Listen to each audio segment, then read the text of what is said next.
안녕하십니까. 이슈와 이슈의 인물을 속속들이 짚어보는 이진동의 속터뷰. 오늘은 뉴스버스가 특종 보도한 검찰의 민간인 불법 사찰, 이 부분을 가장 적확하게 짚어줄 분을 모셨습니다. 윤석열 대통령이 검찰총장 시절에 검찰 심장부에 계셨던 한동수 전 대검 감찰부장입니다. 안녕하십니까. 안녕하십니까. 여러 차례 인터뷰 청을 드렸는데 너무 늦게 모셨어요. 아닙니다. 당시에 제가 여러 많은 그 업무 일정하고 네. 방송 일정들이 있어서 네, 지금 예. 이렇게 출연하게 돼서 감사합니다. 우선 근황부터 여쭤보겠습니다.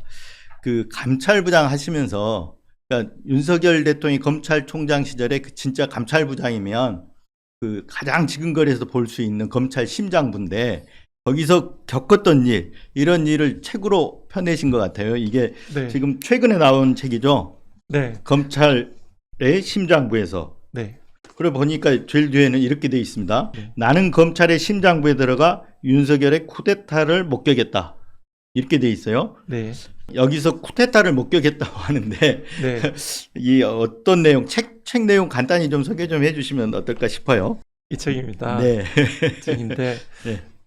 예, BTS 노래 중에 피땀 눈물이라는 노래가 있는데요. 네. 저의 피의 땀과 눈물로 네. 몸으로 겪은 그 기록입니다. 크게 세 가지 부분으로 이렇게 구분할 수 있는데요. 네. 하나는 채널A 사건, 고발 사주 사건, 판사 사찰 문건, 또 한명숙 전 네. 국무총리에 대한 그 감찰 및 그 수사에 관한 그 역사적인 기록들이고요. 네. 또 두 번째는 검사 동일체의 원칙, 네. 또 검찰과 친일, 네. 검찰과 무속, 또 특수활동비, 네. 또 특히 뭐 검찰과 언론과의 네. 유착관계 등에 관한 네. 그 검찰의 조직 문화에 대한 네. 기술 부분입니다. 네. 또 세 번째로는 그 법원의 역할에 대한 부분인데요. 네. 증인의 신빙성 판단에 대해서 그 법원이 살펴주셨으면 하는 사항들,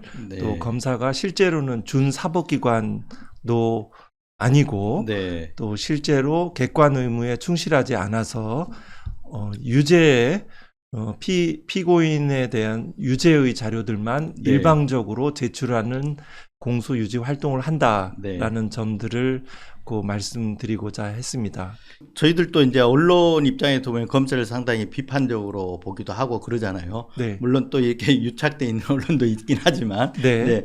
근데 그 안에서 감찰부장 하시면서 굉장히 검찰을 이 객관화 시켜서 보신 것 같아요. 비판적으로. 네, 네. 그러면서 그 내용들을 이 책에 담으신 것 같네요. 네, 네.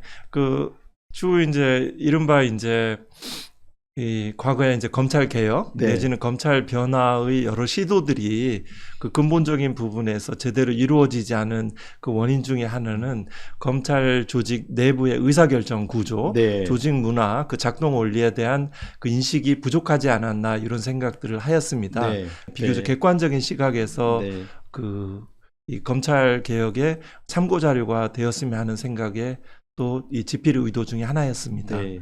검찰 하면 그 상명하복 그대로 그 조직 아닙니까? 네, 군사 조직 내지는 이 표현이 좀 그렇긴 한데 검찰총장을 중심으로 해가지고 네. 어떻게 일사불란하게 움직이는 조직 같다라고 할 수 있는 거죠 지금. 네, 그 검사 동일체의 원칙 자체가 지금도 엄연히 살아 있는 거죠. 살아 있습니다. 네, 네. 그게 그거잖아요. 검찰총장의 권한을 다 검사들한테 위임한 거니까 모든 어떤 권한이 검찰총장에게 집중돼 있는 거잖아요. 맞습니다. 검찰총장이 아주 구체적인 개별적인 사건에도 지휘 감독하고 그 결정을 내릴 수 있는 것을 허용하는 원리입니다. 네. 그렇죠. 물론 반대 견해가 또 만만치 않습니다. 일이 많으니까 아주 자질구레한 사건은 알아서 처리해 이렇게 하지만 중요 사건은 전부 검찰총장이 다 일일이 지시해 갖고 받아서 결재 받아서 하는 거 아닙니까? 그게 사실입니다. 네. 언론에 보도되는 중요 사건들. 그렇죠. 네. 네. 그래서 검찰총장이 힘이 센 거 아닌가요? 모든 권한이 집중이 돼 있잖아요. 그렇습니다. 네. 왜 여기서 쓴 것도 그래서 쿠데타를 목격했다라고 한 게 이게 총칼만 안 들었지 그런 권한을 갖고 뭔가를 엎을 수 있는 일을 할 수 있는 어떤 권한들이 있다 이런 거잖아요 지금. 네, 그 실제로 그 2020년 3월 19일 날 윤석열 검찰총장이 내가 육사에 갔더라면 쿠데타를 하였을 것이다. 네. 라는 쿠데타라는 용어 자체를 그 말씀하셨지요. 네. 그리고 이제 여러 가지 뭐 정치학자들, 사회학자들, 또 헌법학자들이 이야기를 하기를 1년에 그 윤석열 검찰총장이 그 퇴직 후에 그 정당 정치를 하면서 바로 대통령이 되는 과정들이 그 수사권과 기소권을 활용한 네. 이 검찰 쿠데타라고 연성 쿠데타라고 네. 이렇게 용어 정의, 개념 정의하는 성격 규정하는 분들을 그 네. 접할 수 있었습니다. 네. 그 이 부분은 이제 앞으로 역사적으로 평가를 좀 받을 거라고 그렇습니다. 봅니다. 예, 네. 아주 정확한 평가들이 네, 지금은 현직 대통령이니까 아직 뭐 증언하신 분들도 주저하신 분들, 두려워하신 분도 있겠지만 앞으로 또 증언이 새로운 증언들이 나오고 기록들이 또 발굴이 되고 하면 아마 이렇게 정의될 수도 있지 않겠나 싶습니다. 네 맞습니다. 역사가 뭐 기본적으로 아주 객관적인 것은 존재하지 않는다는 네. 것이 이제 역사학계 정설이긴 한데 그 연판장에 그 남은 퍼즐처럼 네. 그 진실을 알고 있는 많은 분들이 하나씩 이야기를 해주기를 기대합니다. 네. 근데 저도 이제 과거에 한 20년 전에 이 대검찰청을 출입기자로 이렇게 왔다 갔다 한 적이 그러셨군요. 있었어요. 한 2, 3년 한 것 네. 같아요. 네, 그때 보면 감찰부장은 네, 검찰총장, 그때는 검찰총장이 지금보다 더 셌죠. 네.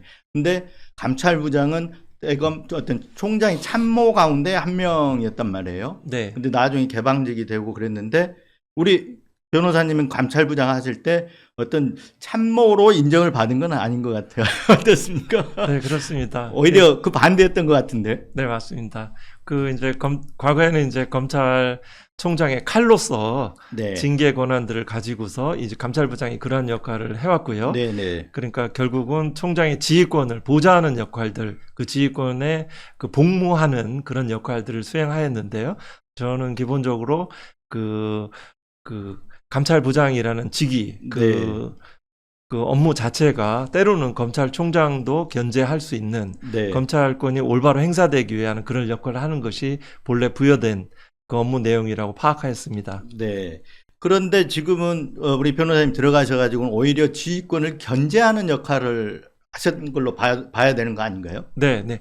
그거는 이제 미국이든 아니면 영국이든 유럽 전체 과정에서도 네. 그 감찰 파트는 이제 그 나라들은 기본적으로 검찰들이 수사권을 가지고 있지 않습니다. 네. 기소권 하나만을 가지고 있는 그런 검찰에서도조차 그 권한이 막강하기 때문에 그 감찰 부서를 검찰총장의 지휘권으로부터 독립하는 네. 기구로 운용하고 있습니다. 네. 애로사항 같은 건 없으셨어요? 그러니까 이 다른 참모들은 아까 말했던 대로 다 검찰총장을 보좌해서 지휘권 행사를 뭐 하도록 이렇게 주로 보좌 이렇게 하는 기능인데 네, 네. 감찰부장 이렇게 견제를 해야 되니까 애로사항도 있었을 것 같아요. 일단- 더더군다나 윤석열 검찰총장은 자기 주변에 핵심, 그러니까 자기 측근들을 포진시킨 걸로 유명했지 않습니까? 네, 맞습니다. 제가 일단 저는 이제 대검에서 이제 부장회의 자체에 대해서 참석할 기회를 얻지 못하였고요. 네. 그래서 또 이제 이른바 이제 윤석열 검찰총장의 특수부 라인들로부터 네. 이제 내부적으로 이제 공격을 좀 받았고요. 또 그리고 그와 이제 또 언론, 뭐 대형 보수 언론으로부터 집중적인 네. 공격들을 받았죠. 네. 그 채널A 사건 이걸 감찰할 때 좀 뒷부분 나오겠지만 그때 언론들한테 그쪽에서 언론 플레이를 해서 언론에 공격이 들어오기도 하고 이런 걸로 저 알고 있는데 어떻습니까? 네, 실제 그런 게 정말 그 당시에 이제 뭐 특정 뭐 네, C일보 뭐 M일보 등에서 바로 그 전날 있었던 일들이 네. 검찰의 그 내부 사정들을 알지 않으면 나올 수 없는 보도들이 네. 이어지는 것을 보고 네. 상당히 이렇게 놀랐던 기억이 있습니다. 윤석열 대통령이 검찰총장 할 때 임기가 2019년 7월부터 2년 했거든요. 물론 2년 다 못 채우고 네, 나가셨지만. 네. 3월 달에 이제 그렇죠. 퇴직하셨죠. 근데 이 변호사님은 감찰부장을 2019년 10월부터 하셨어요. 네, 네. 그리고 감찰부장 임기는 3년이잖아요. 네. 그러니까 거의 윤석열 검찰총장 시절 거의 임기가 겹치는데 곁에서 지켜본 윤석열 검찰총장은 어떤 사람입니까? 뭐 인격적 평가가 되지 않기를 네, 바라는 네, 취지에서 상당히 제가 표현을 네. 자제할 수밖에 없습니다만 이른 뭐 검찰 내부자로서 이제 네. 그 서울중앙지검 특수부장에서 마치셨으면 더 바람직하지 않았을까라는 네. 그 평가들이 있었지요. 기본적으로 저는 그 사람에 충성하지 않는다는 이제 국회에서의 발언으로 네. 많은 부분들이 이제 국민들이 그 지점을 네. 이제 많이 마음에 두시고 또 그러하리라는 네. 정의롭고 공정하리라는 기대를 가지셨던 것 같습니다. 네. 다만 이제 제가 지켜보고 업무 과정이든 네. 이 장면들을 통해서 보면 기본적으로 자기에 매우 충실하신 분이다. 네. 사람에도 충성하지 않고 검찰 조직에도 충성하지 않는 기본적으로 자기에 매우 충실하신 분이다. 예를 들어 검찰 특수부에서 이제 소수의 네. 이런 검사들에 대한 여러 가지 자리든 이익이든 간에 많은 부분들을 챙겨주는 네. 뭐 검찰 직원을 포함해서 네. 그건 나중에 이제 인사로서 이제 네. 네. 충분히 알 수 있는데 그런 측면이 있지만 그조차도 공감과 사랑에 대해서 기반한 것들인지 아니면 네. 기본적으로 그 패거리 문화죠. 네, 그렇게 네. 볼 수 있는 거예요. 네, 네, 네. 그러니까 뭐 뚝심이 있고 어떤 보스 기질이라 그러는데 네. 좋게 얘기한 보스 기질이고 네, 네. 좀 나쁘게 얘기한 패거리 문화죠. 그게 검찰 내에. 네, 네. 그리고 자기 측근들만 챙겨서 요직에 두루 다 앉혔지 않습니까? 그래서 조직을 장악하고. 네, 네. 그래서 맞습니까? 이제 제 책에서 이제 그 네, 네. 이 검찰의 조직에 제가 당시에 경험했던 부분들은 깡패 소굴 네. 내지는 아유, 어떤 부분들은 어느 소설가도 이제 쓰셨었던데요. 네. 양아치 네, 내지는 네. 검찰에 이제 가장 이제 총장까지 가셨던 분의 이제 네. 자조 섞인 고백 같은 말인데요. 네. 이런 문화 속들에 좀 있었고 뭐 여러 가지 정치 사적으로 내지는 또 국민 주권주의를 실현해가는 관점에서 보면 네. 기본적으로 그 한국 사회의 어떤 미래 방향과도 관련되는 측면인데요. 윤석열 검찰총장이 중앙지검장 시절을 포함해서 네. 조선일보와 그 김건희 여사를 그 만난 것이 그분의 운명을 또 한국 사회에 대한 뭐 국정의 최고 책임자이고 네. 공인이니까 이런 네. 평가적 의견은 드릴 수 있을 것 같아요. 네. 네. 그런 것들이 그분의 운명을 바꿔놓고 한국 사회의 어떤 현재의 상황들을 규정하고 있다. 네. 이렇게 생각하고 있습니다. 네. 그 조선일보를 만나고 김건희 여사를 만나서 대통령 자리에 올랐다 이런 얘기인가요? 아, 그러한 하나의 아니면 그 욕망, 욕망을 그 만남으로써 그 욕망이 부풀려졌다 이런 건가요?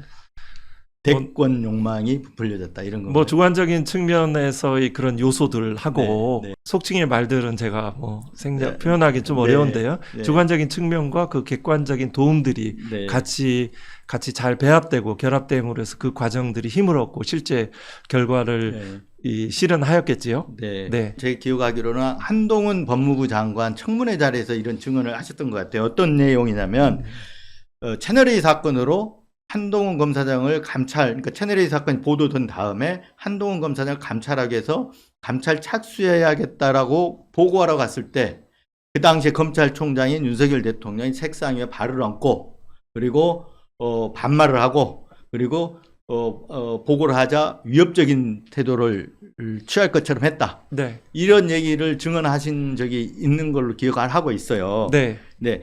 윤석열 대통령과 한동훈 지금 위원장의 어떤 관계 상징적으로 보여주는 장면이기도 하고 윤석열 대통령의 어떤 그 내부에서 그런 어떤 행태라 할까요? 이걸 보여주는 상징적인 장면 같은데. 네, 맞습니다. 한 10월부터 그 인사철 네. 그 상반기 1, 2월까지 같이 근무를 했죠. 그 얼마 몇 개월은 안 되네요. 네, 그 당시에는 이제 매주 이제 월요일 날 또 네. 대검 또는 이제 인근 설해마을 등지에서 이제 점심 오찬을 함께 하였고요. 또 저녁 회식도 뭐 두세 차례, 두 차례 네, 같이 했습니다. 그럼 그 자리에서 이렇게 두 사람이 이 눈에 띄게 정말 측근이다 할 정도로 가깝게 지냈나요? 아주 다른 이제 대검 부장들하고 네. 구별되게 아주 각별한 그 사이였습니다. 또 언론의 그 카메라 네. 또 이제 대검 기자단도 이제 대검 부장 중에서 뭐 단순히 이제 반부패 부장이기 때문에 그런 것이 아니고요. 네. 그 윤과 한에 대해서 네. 굉장히 집중해서 보도를 했죠. 네. 뭐 하나의 장면들은 예를 들어서 점심이나 저녁 때 오찬을 할 때 그 어떤 상황들이 있으면 그 근처에 접근해서 귀랫말로 네. 이것들을 얘기를 나누고 보고할 정도로. 아, 그렇습니까? 네. 보통 그렇게 보고를 안 하는 걸로 알고 있는데요. 뭐 네. 아주 특수한 상황이 아니면. 네. 근데 그런 게 자주 잡혔던 모양이죠. 식사 자리에서 그런 네. 광경들이 좀 보았고요. 네. 기본적으로 그 매일마다 이렇게 네. 매일 아침에 오전에 이제 대면 보고를 하는 자리가 이제 반부패 부장이잖아요. 그렇죠. 수사정보정책관도 그렇고 대변인도 그렇고 네. 또 반부패 부장도 특히 네. 그렇고요. 또 그런 측면이 있고 무엇보다 이제 고발사주 사건 재판 과정에서 내지는 또 윤석열 검찰총장에 대한 징계 소송에서 네. 드러난 바와 같이 이 채널A 사건이 있었던 3월 네. 31일, 4월 1일, 네. 4월 뭐 2일 또 고발장이 접수된 4월 3일 그 무렵 네. 그 윤석열 검찰총장과 한동훈 검사 간의 수많은 전화 통화들이 네. 있었던 것들이 이제 드러났죠. 근데 그건 아세요? 제가 이제 이걸 분석을 해봤는데 네. 그 아까 수많은 전화 통화를 하는데 카톡 문자도 주고 받고 그랬어요. 네. 근데 전화 통화가 3월 30일, 4월 1일, 4월 2일 주고받다가 4월 2일까지 가고 4월 3일부터 뚝 끊깁니다. 그 왜 전화가 왜 끊겼다고 생각하세요? 고발 사주 날이 4월 3일입니다. 네네. 제가 알고 있기로는 이제 단톡방이 이제 3인의 네. 단톡방이 운영된 것으로 이제 보도가 되었습니다. 뭐냐면 손준성 검사, 네. 또 권순정 검사, 당시 대변인이었죠. 네. 또 한동훈 검사, 당시 이제 부산고검 차장검사였는데 네. 그 3인 간의 단톡방들이 하루에 뭐 수백 번씩의 네, 어떤 네. 이례적으로 집중되다가 네. 이 고발장이 4월 3일 날 접수되는데 네. 1시경에 그 카카오톡 단톡방에 대해서 끊겼다. 네. 이런 보도는 제가 접했습니다. 아, 네. 저는 이제 윤석열 대통령과 한동훈 위원장 간의 전화 통화를 말씀하시는데 한번 네, 다시 보시면 네. 4월 2일까지만 전화 통화가 있고 4월 3일부터는 전화 통화는 끊기고 다시 카카오톡으로 하거든요. 네. 그 이유는 제가 추정컨대 이게 범죄가 된다는 걸 알고 있었다라는 거죠. 고발 사주에 대해서. 네네. 네. 그게 이제 실질적으로 이제 공범 간의 이런 통화들은 나후에 이제 수사 과정에서 이제 여러 가지 불이익하게 될 수도 있고요. 네. 당시만 해도 그 뭐랄까 저는 4월 2일 날 검찰총장실에서 이 감찰 계획을 보고한 행위가 네. 4월 3일자 고발장이 다소 네. 뭐 일부 좀 급조된 느낌 네. 그리고 전달 과정에 있어서 다소 물론 이제 검찰의 스타일이 좀 일방적이고 네. 때로는 노골적인 형태로 정당을 대하는 태도들이 있긴 한데 네. 비교적 그 체계적이고 사전에 준비가 안 된 상태로 그 급하게 전달되는 과정에서는 그 4월 2일자 감찰 계획 보고가 있었고 그 네. 과정에 상당히 당황하였다. 네. 네. 그 과정들이 있었고 실제 그 이것들이 범죄적으로 이제 실제 진술도 있습니다. 네. 실제 구속될 수도 있고 이런 과정에 대해서 상당히 네. 그 인식하고는 있었을 거라는 추정은 가능하겠습니다. 네. 네. 그러니까 뭐 지금 그 공수처 수사나 어떤 재판 과정에서 윤석열 대통령이나 한동훈 위원장이 개입됐다 내지는 뭘 했다 이게 특정돼서 나온 건 아니에요 지금. 그렇습니다. 우리가 합리적인 의심을 하는 거죠. 그렇습니다. 네. 뭐 국민의 한 사람이니까요. 합리적인 의심은 충분히 할 수 있죠. 배우 의심은 얼마든지 할 수 있는 거죠. 그 자리에 의심 받을 만한 위치에 있었던 건 맞는 거고요. 네, 그런 상식에 의해서 밝혀지는 것들이 네. 민심이죠. 네. 네. 뉴스버스가 검찰이 수사권을 이용해 민간인 불법 사찰했다고 이 특정 보도한 게 지난달 21일이었습니다. 내용도 이게 하나만 있는 게 아니라 쭉 이렇게 돼 있습니다. 검찰이 수사권을 이용해 민간인 불법 사찰했다. 휴대전화 정보 불법 수집 관리. 혹시 이 기사 좀 띄워주시죠. 그리고 검찰 휴대전화 통째 정보 당사자 몰래 불법 수집. 검찰 사찰 정보 불법 복원했다가 재판에 불법 활용.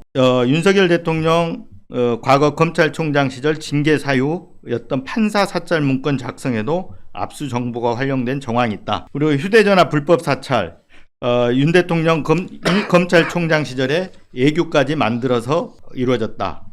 그리고 이게 국정원 휴대폰 도청 범죄보다 더 큰 검찰의 조직 범죄. 한 7, 8개 기사를 하루에 이렇게 쏟아내서 민간인 불법 사찰이다. 이렇게 해서 이 보도를 했는데요. 이 보도 지금 레거시 미디어, 소위 말하면 아까 큰 언론사들은 보도를 안 하고 있어요. 네. 그래서 좀 덜 알려져 있는데 지금 한겨레 저희 뉴스버스 계속해서 보도하고 있거든요. 그래서 상당히 이게 폭풍 전야 같은 이 선거 끝나면 큰 파문으로 이어질 가능성이 높은 거라고 생각이 되는데 우리 변호사님 보시기에는 어떻습니까? 보셨을 텐데. 네네.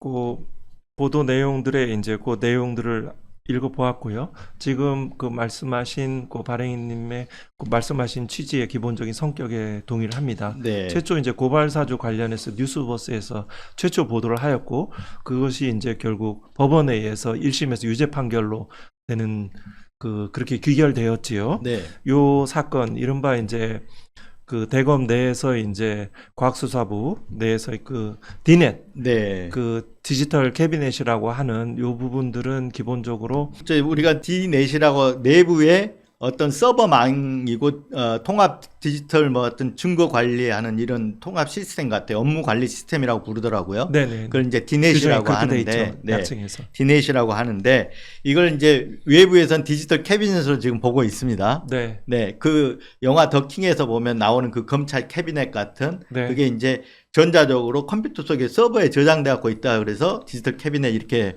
부르고 있는데 실제 이게 디지털 캐비넷이라고 불러도 되는 건가요? 우리 그 검찰의 신장부에 계셨으니까. 네, 저도 이제 그렇게 네. 저도 더킹이라는 영화를 봤고요. 아, 네. 또 필요시에 어떤 정치적인 내지는 뭐 검찰 조직의 중요 국면마다 네. 특정인에 대한 특정 사건을 대해서 다시 이제 이슈화시키고 수사를 통해서 이 언론을 이끌어가는 여론을 이끌어가는 과정들을 네. 그 배경 지식으로 알고 있었는데요. 그래서 실제 이제 캐비넷이 존재하냐라는 네. 부분에 대해서 뭐 저도 궁금을 했고 그렇지만 실제 철제 캐비넷은 존재하지 않고요. 네. 그리고 뭐 그건 뭐 네. 반부배 부장이든 뭐 공공수사부장의 그 방 안에 네. 이렇게 특정인 특정 사건에 대한 정보가 담은 철제 캐비넷에서는 없고요. 네.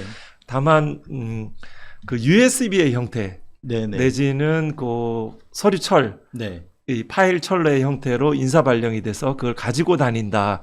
그 정도의 그런 말들은 내부적으로 이제 들은 기억이 있습니다.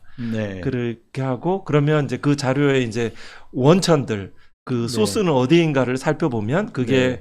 그 디넷 그 네. 서버에 네. 나온 그 다른 사건에 대한 별건 수사를 통해서 네. 한 전자정보일 수도 있고 또 내지는 실제 일선에서 오는 다른 사건에 대한 수사를 통해서 오는 것들이 정보 보고로 되고 네. 그런 부분들이 이제 특히 이제 특수부 쪽으로 많이 모이겠죠. 네. 이런 정보들이 이제 그 일정 정도 축적은 될 수 있겠다 싶습니다. 그 이제 감찰부장을 하셨으니까 네. 과학수사부 디지털 포렌식 센터 가서 디넷망 서버망을 이렇게 보신 적이 있으세요?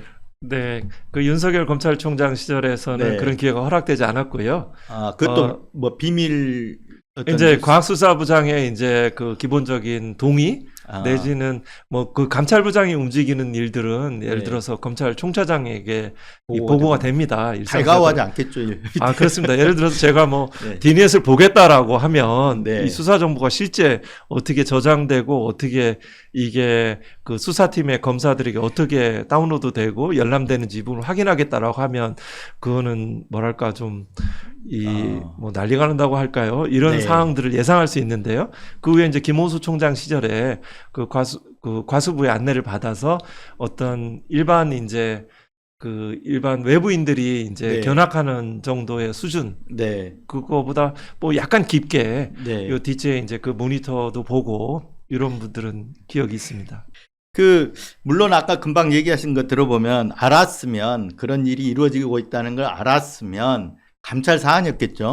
네, 맞습니다. 네. 근데 당사자 몰래 이렇게 휴대전화 전체 정보가 불법으로 저장되고 있다는 거 그 전혀 낌새는 못 치신 건가요? 이제 그러한 이제 의혹 수준의 네. 그런 어떤 확인되지 않은 말들은 들렸고요. 네.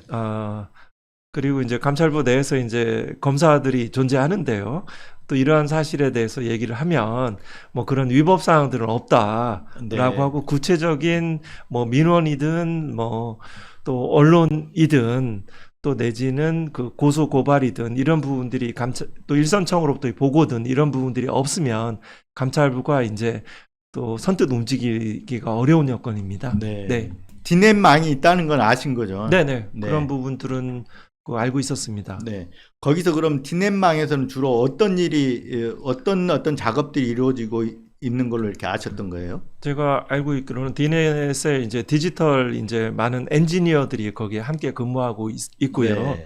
그 검찰 수사의 전문성들은 뭐 거기에 이제 긍정적인 차원에서 보면 네. 검찰 수사의 전문성들은 그 검사보다는 수사관 네. 네. 이 이제 무슨 예금 계좌 거래 추정, 휴대폰 위치 추적 네. 내지는 휴대폰을 통해서 압수수색한 디지털 증거 등이 네. 그게 정보들이 거기에 보관돼 있고 네. 거기에 대해서는 뭐 직무발명 특허도 일종 정도 존재한다고 제가 들었습니다. 네. 그러면 그 정보를 가지고 어떻게 요거를 분류하고 수집하고 활용할 것인지에 대한 상당한 기술이 축적돼 있었겠지요. 네. 그런데 이제 2021년 1월 1일 대검 예규, 그러니까 검찰총장의 어떤 내부 지침인 거죠. 예규.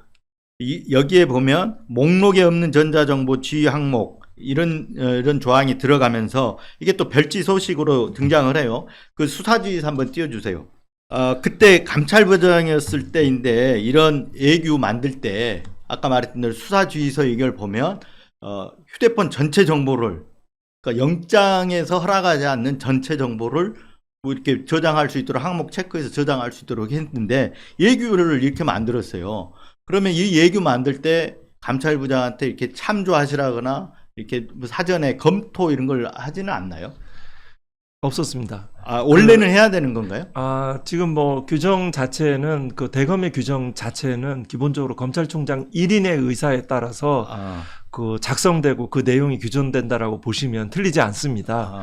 지금 이제 대법원에서의 각종 규칙과 예규들에 대해서는 대검 감찰부장에 대비되는 윤리감사관의 거기에 대한 리뷰 검토 작업들이 되는 것, 이런 규정들이 그 마련되어 있는 것으로 알고 있습니다. 네. 대검 예규 또는 그 예규는 이제 검찰의 어떤 행위에 관한 규정들이고요. 네. 그 훈령은 이제 업무의 사무분장, 업무 분담에 관한 그런 규정들일 텐데요. 통칭해서 그 행정규칙이죠. 그러니까 네. 결국은 그 헌법과 법률과 명령, 조례, 그 가장 낮은 단계의 그 규정들인데 이 과정에서 검찰총장 1인의 그 의사에 따라서 그 제정되고 개정되는 것에 대해서는 상당한 문제가 있을 수 있습니다. 네, 그렇죠. 그래서 아까 말했던 그 수사지휘서 아까 방금 보셨는데 거기에 휴대폰 전체 정보, 그러니까 보통 법관의 영장에 보면 사건 관련 정보만 압수해라라고 돼 있는데 전체 정보를 압수하게 체크가 돼 있다. 예규로, 그것도 예규에 의해서. 네네. 그러면 어떻게 됩니까? 그거는 기본적으로 헌법에 정한 적법 절차, 그다음에 영장주의 네. 위반하는 위법한 네. 규정이고 그에 따른 행위죠. 네. 그 영장에서 이제 그 영장에 이제 별지로 이제 분명하게 명기되어 있죠. 범죄 사실, 범죄 행위와 관계되는 그 증거만을 이렇게 압수도록 되어 있고 그와 네. 관련 없는 것들은 폐기, 삭제, 또 그 원본으로 이제 그대로 통째로 가져갈 때도 있거든요. 네. PC 전체 이런 분들은 또 반환하도록 네. 이렇게 규정돼 있죠. 그거는 불법입니다. 그러니까 이제 불법을 예규로 해서 불법을 하게끔 해놨어요. 예규로. 네. 그러면 이거는 어떻게 처벌을 해야 됩니까? 요 네. 처벌을 말씀하셨는데요. 요 과정에 대해서는 네. 이런 부분들을 인식하고 그 법률과 헌법 내지는 판례의 취지에 반하는 규정들을 만들도록 지시하고 핵심적인 주요 역할들을 했다면 여러 가지 직권남용죄의 성립 여부에 대해서 검토할 필요가 있겠죠. 네. 직권남용이 성립할 소지가 크다고 봐야죠. 그 이제 사실관계를 검토하고 그에 검토해야죠. 해당 여부를 그 반드시 한번 살펴 따져봐야 되죠. 그리고 개인정보보호법도 저촉될 확률이 크죠. 맞습니다. 네.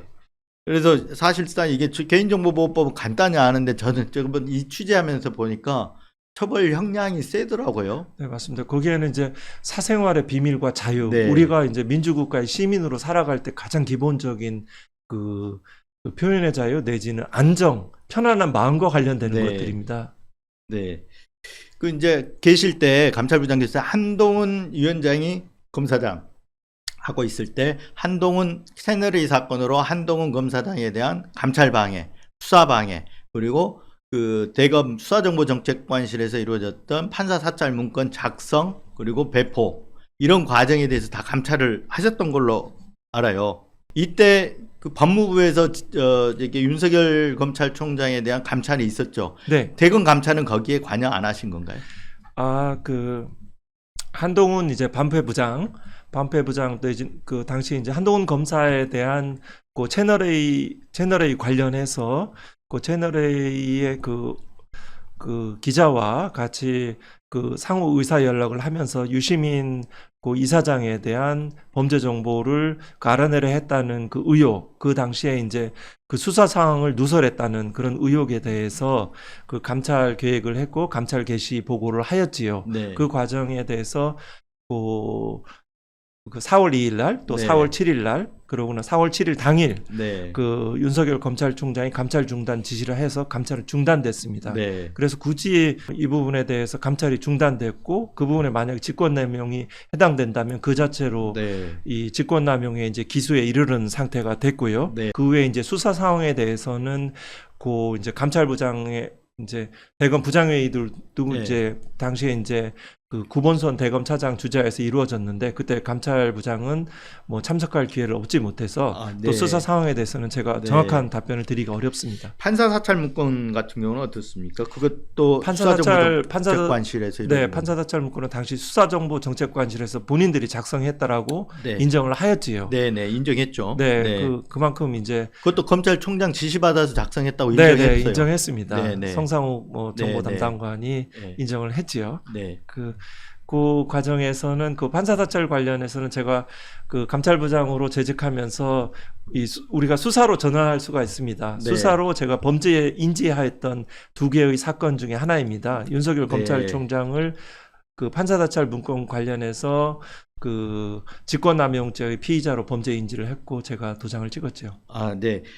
그러면 그 내용에 대해서는 잘 아시겠네요. 근데 저희들이 이제 이번에 민간인 이 불법 사찰 이걸 취재하다 보니까 판사 사찰 문건에서 판사들한 세평이 등장하는데 이걸 검사들이 어떻게 알았지? 이런 생각이 드는 부분들이 있어서 네. 이게 과거 사법행정권 남용 수사, 사법농단 수사할 때 얻은 그런 자료에서 나온 거 아닐까? 이렇게 추측하고 이렇게 취재를 해봤더니 실제 일치하는 자료가 있어서 그런 내용도 이제 기사에 담았습니다. 근데 그때 아까 그런 내용들을 감찰하고 했을 때 직권남용 소지가 있다고 보셨을 때 그때는 그런 의심이 안 들던가요? 네, 그거는 현재 이제 디넷과 관련되는 그런 사항인데요. 네. 제가 알고 특히 이제 판사 사찰 주요 사건 재판부 분석 보고서에 관련해서는 특히 이제 이런 부분이 있습니다. 당직 법관이 전날 마신 술로 네, 네. 이 영장 그 신문 그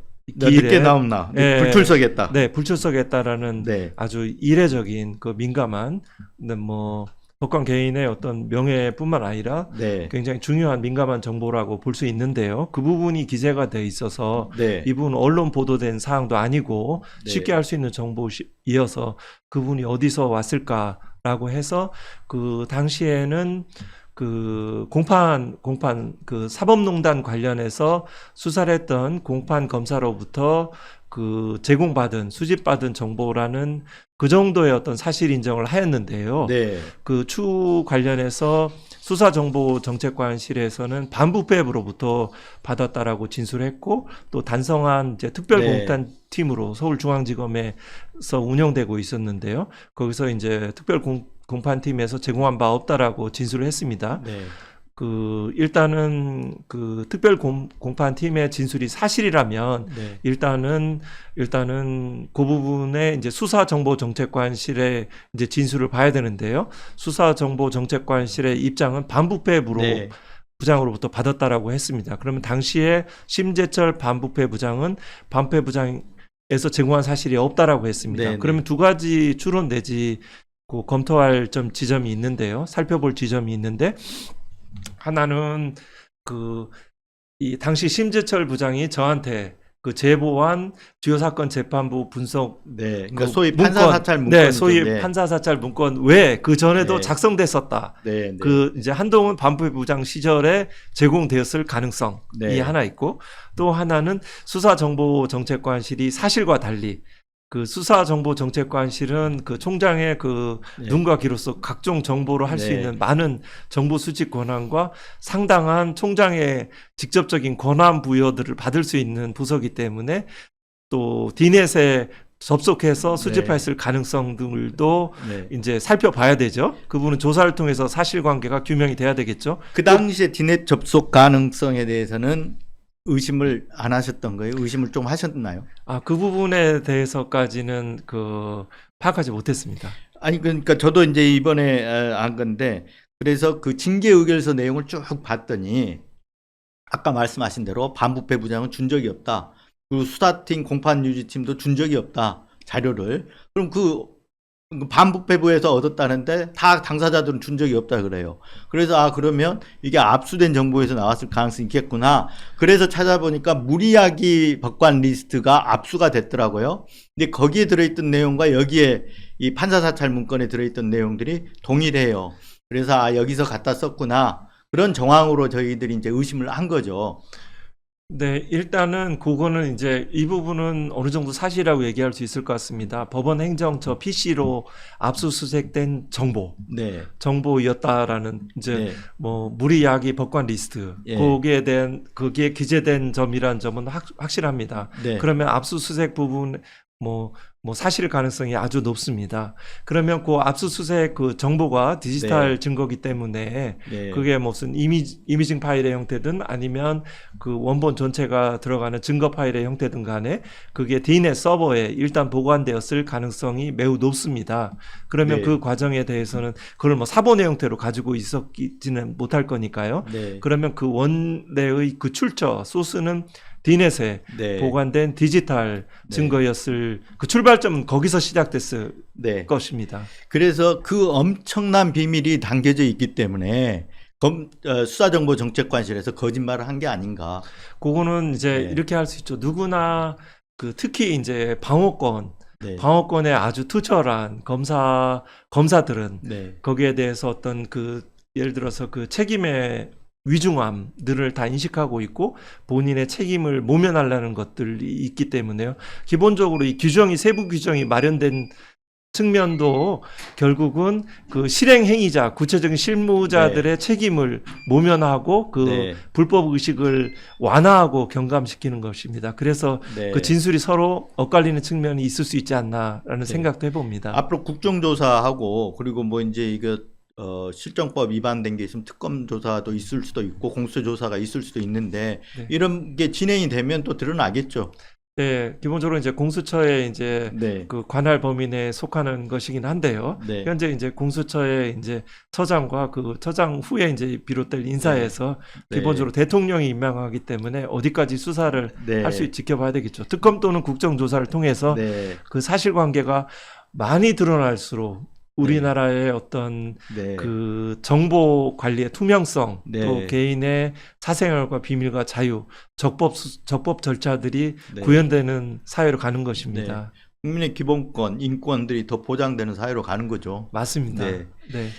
그 감찰부장 할 때 밑에 감찰부 검사들은 수사권이 있었잖아요. 네. 네. 그러면 수사검사들은 디넷에 접근할 수 있다고 들었는데 감찰부 검사 혹시 밑에 수사검사들은 혹시 활용한 적이 없었나요? 그거는 이제 킥스의 네. 검찰에서 이제 그 시스템 내에서 사건과 연동해서 네. 결국 이제 그 수사 사건이죠. 수사 사건 내지는 네. 형사 사건, 수재 번호나 형제 네, 번호가 네. 붙은 사건과 연동해서 이렇게 네. 정보에 접근할 수 있도록 되어 있기 때문에 네. 감찰부에서 그 수사한 사건, 네. 수사로 전환한 사건은 2건이기 때문에 이 디넷 관련해서는 없어서 네. 기본적으로 접근할 권한이 없었고요. 없습니다. 디넷 이프로스에서 바로 디넷 망으로 들어갈 수도 있었다고 이렇게 이제 그 부분은 이제 그 수사팀 내의 검사와 네. 그 검찰 이제 수사관 음. 등은 이제 그 승인 허가를 받아서 네. 접근할 수 있는 권한이 부여되죠. 디지털 수사과에서 이 권한을 승인을 받아야 되는 모양이네요. 네네. 결국 이제 과수부장과 과수부장. 이제 디지털 네, 수사과장들의 이제 관여 하에서 네. 별도의 이제 허가가 이제 필요하고 네. 그 접속 로그를 관리하도록 되어 있죠. 감찰부에서 들어가려고 하면 당연히 차단해 놓았겠네요.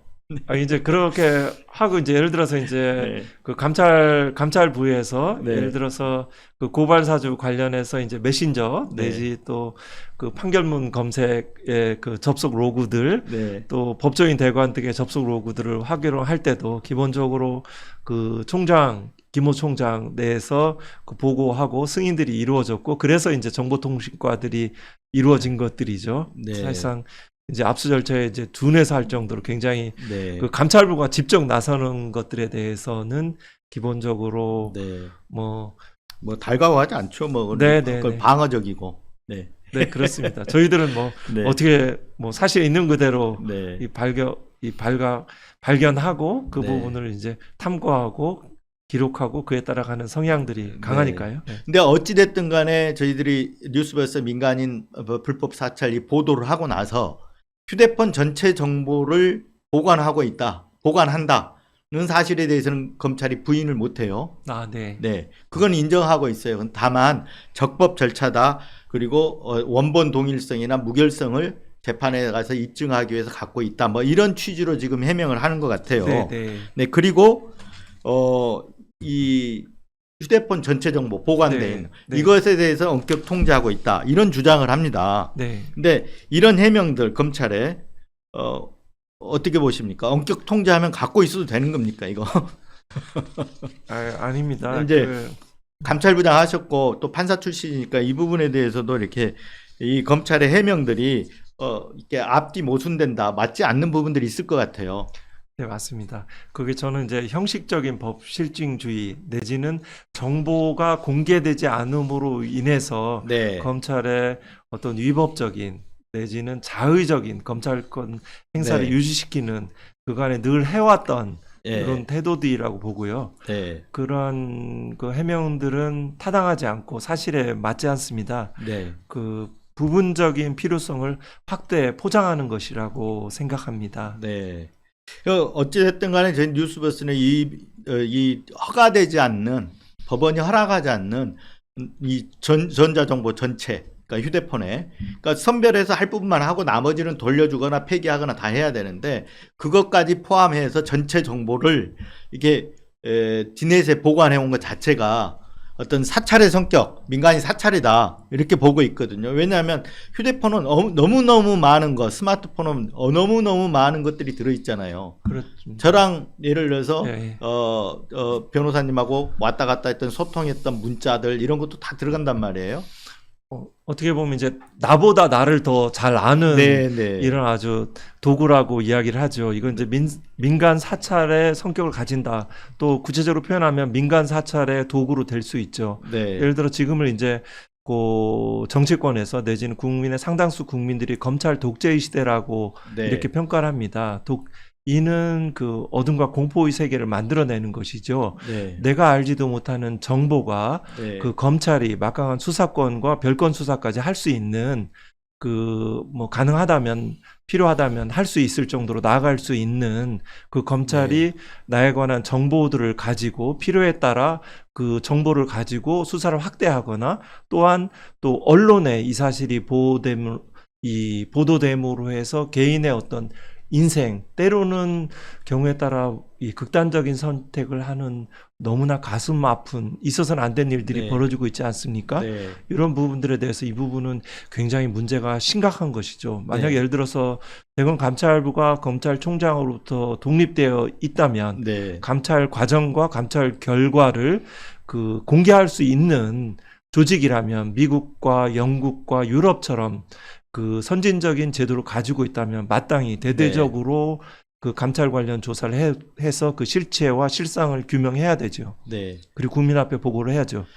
그러니까 대검 이 디넷의 문제는 하나는 대검이 견제 내지는 어떤 감독 이런 게 없다라는 거예요.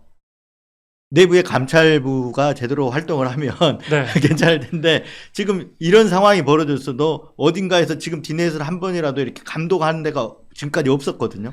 맞습니다. 그게 이제 사실상 이제 이제 수사의 밀행성이라는 네. 비밀성이라는 말로 이제 정당화된 이제 사실은 실질을 이제 정당화시키는 준사법기관처럼 네. 이러한 이제 용어죠.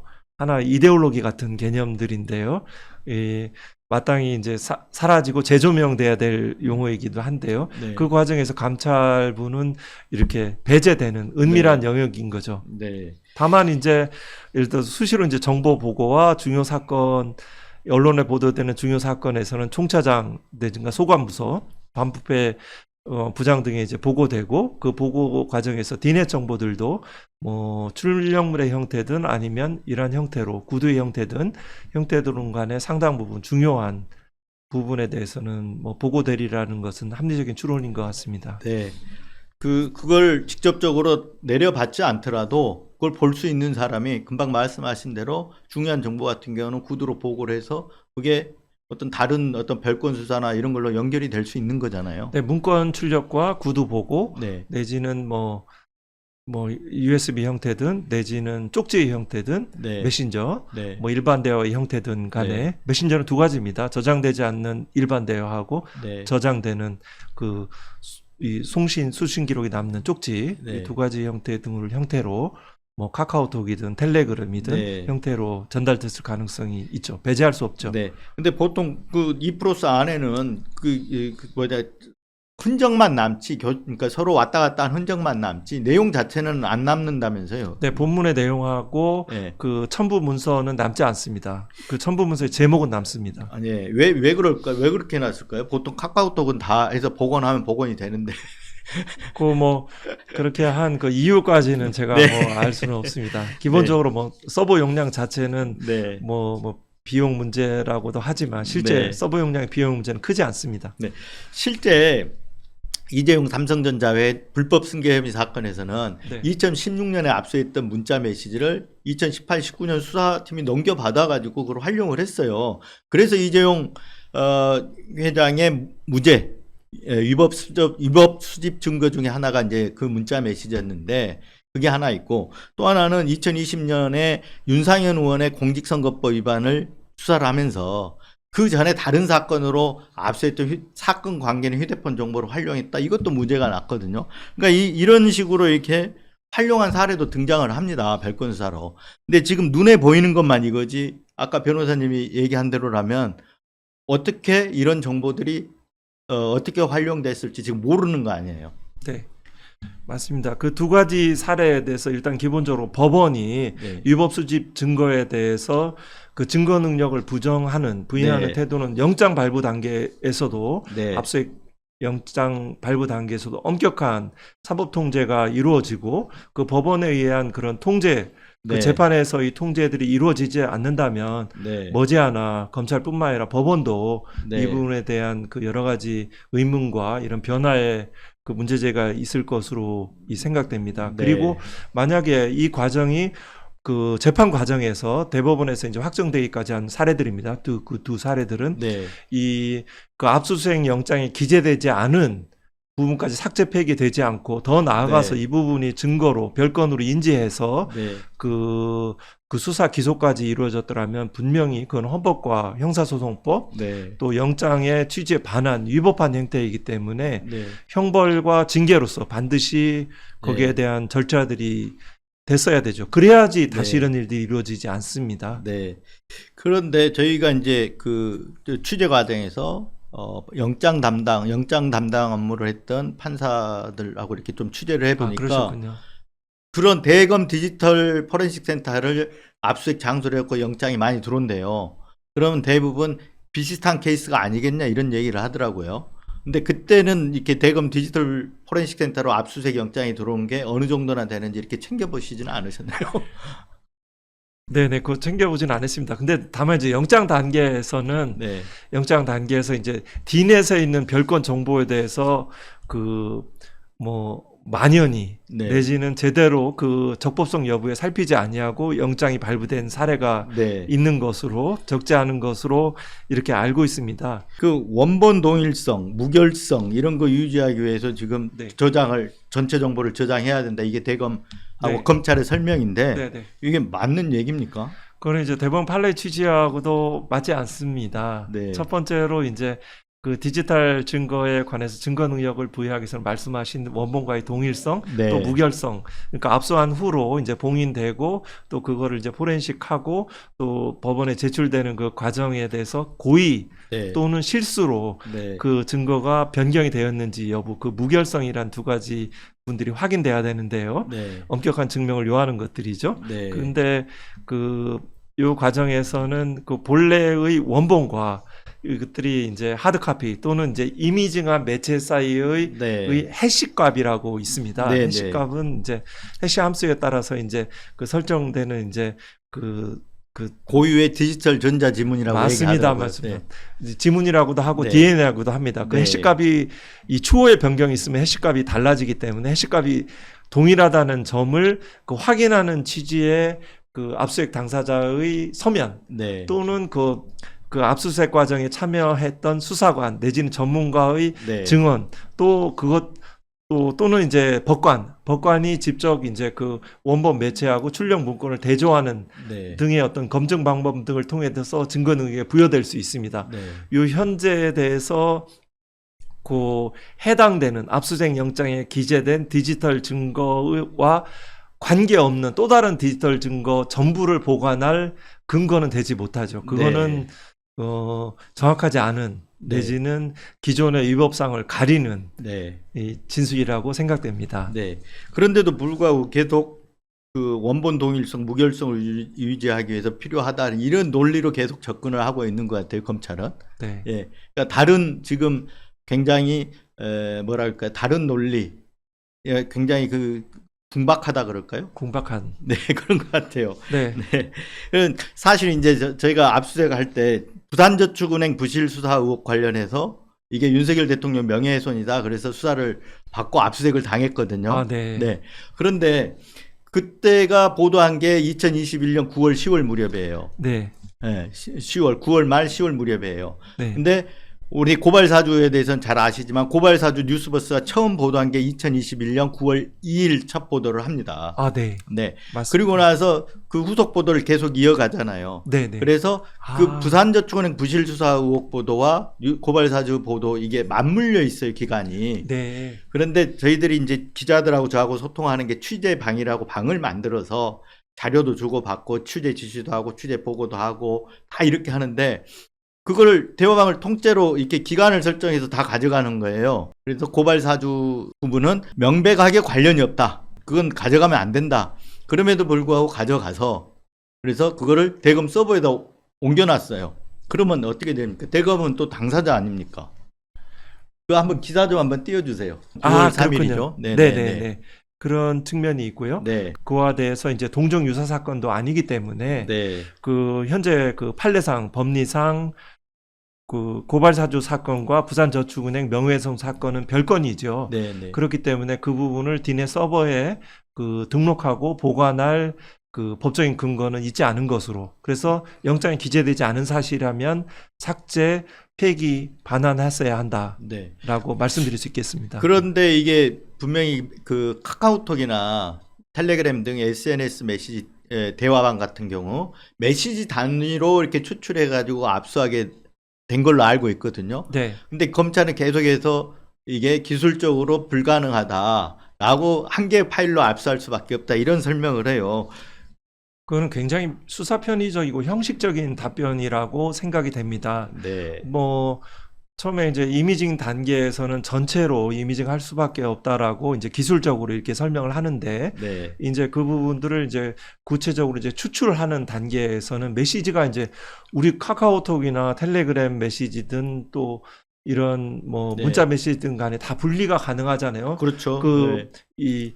이 단위별로, 범위별로, 네. 시기별로, 대상자별로, 그 사건 주제별로 네. 가능하기 때문에 그거는 그 맞지 않은 설명으로 생각됩니다. 그냥 아날로그 시대에서 하는 것 같아요. 과거에 예를 들면 네네.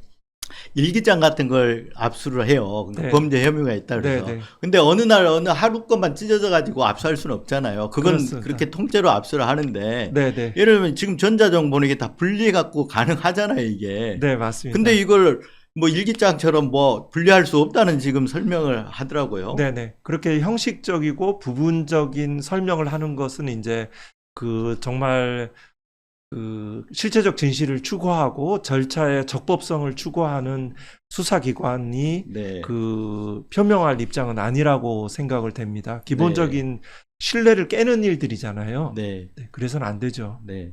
앞서 그 이제 수사주의서 휴대전화 전체 정보를 저장할 수 있도록 한 그 수사주의서 보셨는데 네. 그 이게 이 그 표준 서식은 윤석열 대통령이 검찰총장 시절인 네. 2021년 1월 1일에 네, 네. 대검 예교에서 그 표준 서식이 등장을 하거든요. 네, 네.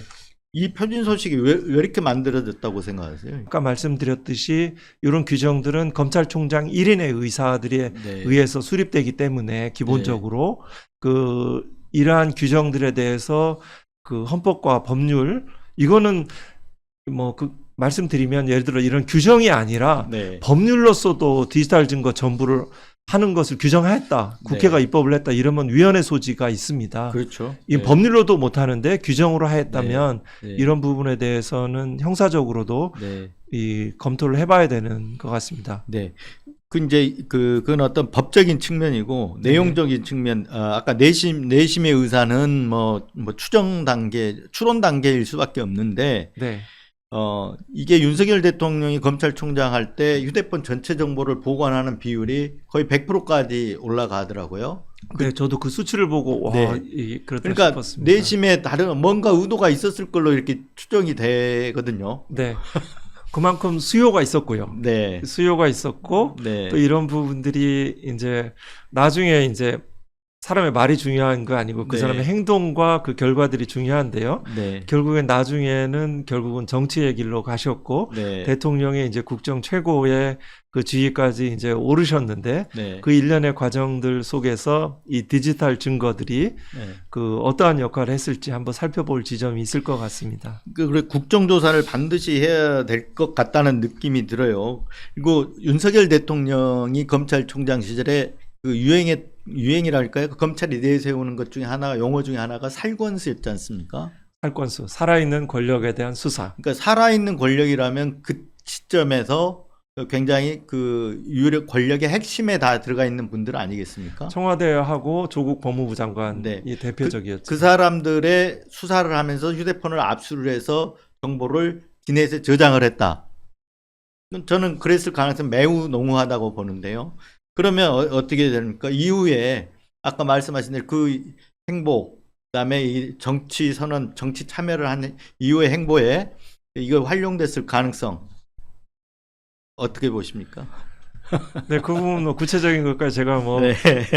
증거나 이런 자료에 따라서 확인된 바는 없지만요. 네. 예를 들어서 이제 그 검사 이제 정치하시는 분들이 많잖아요. 네. 검사 출신들이 기본적으로 검사가 바로 정치 네. 이런 분들 여러 가지 한번 이 상황들이 이제 네. 마치 긴급 피난과 이런 이 그 정당할 요소들이 있는지 한번 살펴보긴 해야 되죠. 그렇지만 네. 이제 여야를 불문하고 네. 이 특징 중에 하나가 어떤 이슈가 발생을 하면 그 말을 한 스피커, 네. 그 발화자에 대해서 당신은 이러이러한 과거의 그 범죄 정보와 비위 정보가 있다는 것으로 네. 이제 이야기들을 이제 대응하고 풀어나가는 방식들이 있지 않습니까? 네. 네.